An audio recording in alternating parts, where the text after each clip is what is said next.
Do të ftojmë nën kryetarin e komunës së Gjilanit, zoti Recep Kadriu.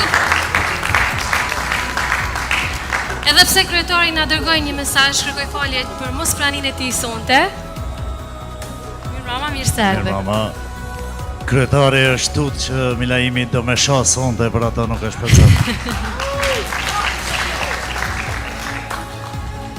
Të nderuar zonja, zonjusha, të nderuar artist, mirë se keni ardhur sonte në Gjilan.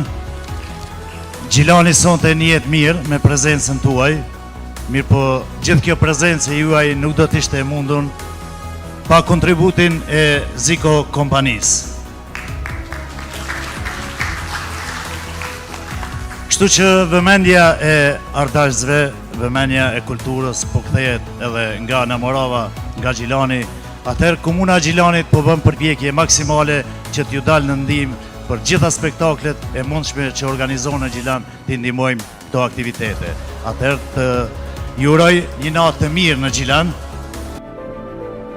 I lindur në Shkup nga prindrit e përndjekur nga Kosova për arsye politike, në moshën 15 vjeçare, filloi karrierën si sportist profesional dhe menjëherë fitoi titullin e kampionit të Jugosllavisë në karate, duke përfaqësuar Maqedoninë.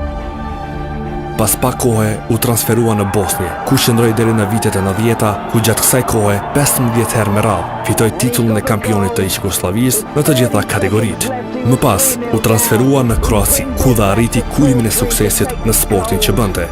Në vitin 1992, nën kampioni karates në Evropë. 1993, shpallet fituesi kampionatit e Evropës, të njëjtin titull e fiton edhe në vitin 1995. Idrizi takes the gold. Po në të njëjtin vit, ai shpallet kampioni botës në karate me flamurin kroat, por asnjëherë duke mos humbur origjinën e tij shqiptare.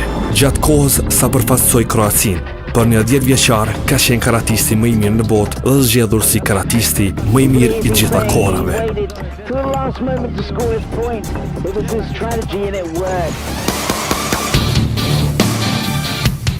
Gjatë viteve të arta të karrierës, ai është takuar me personalitetet më me zë vendore e ndërkombëtare, ka marrë medalje dhe mirënjohje nga më të ndryshmet.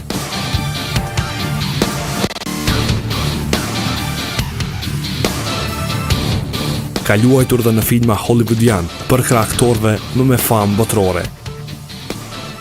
Por mbi të gjitha është dhe shumë human, sidomos gjatë luftrave të fundit në Ballkan, ku ka strehuar dhe ndihmuar mijëra refugjat shqiptar. Në vitin 2001, ai i solli Kosovës medaljen e parë të artë në nivel botëror.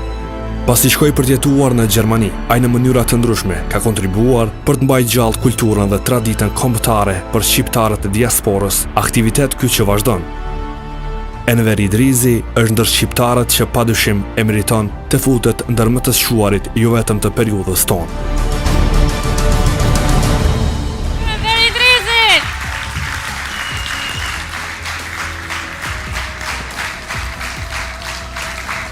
Urime, faleminderit. Ju falenderit gjithve, kom derin që më në mesën juve. Unë e marrë piloqisht në Hollywood, në për thera, në për lufta, buke qaj. Po këm qenë i lumëtër që ku këm shku, e këm pasë emnin Enver Idrizi, edhe se këm drua si shkrojnë të emni tem.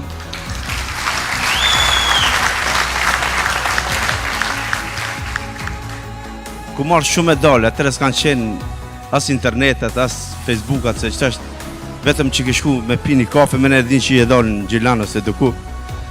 Por ne s'ka pas shumë informata, me të vërtet kena marrë shumë rezultate dhe kena qenë të lumtur. Unë kom qenë i lumtur jo për rezultatet e mia, po kom qenë i lumtur që kom qenë në punim plot 35 vjet për ardhmërinë e shqiptarëve tonë dhe Kosovës teme dhe Shqipërisë të madhe.